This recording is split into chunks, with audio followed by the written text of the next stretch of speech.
Thank you for watching this exciting innovation available from UMKC. Biologic drugs like insulin are fragile. They break down under heat, agitation, or time, forming fibrils that clog insulin pumps, reduce bioactivity, and trigger costly recalls.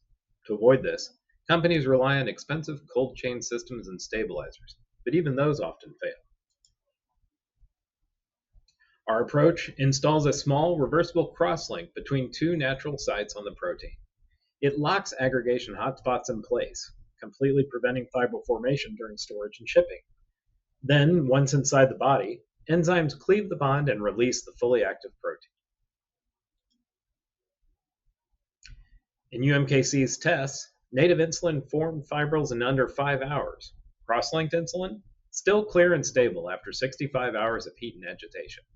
It's a big step towards cold chain free formulations for insulin, glucagon, and more. This chemistry is now patent pending and ready for licensing, co-development, or formulation testing. If you're working with protein therapeutics, we'd love to connect. Let's unlock the future of fibril-free biologics together.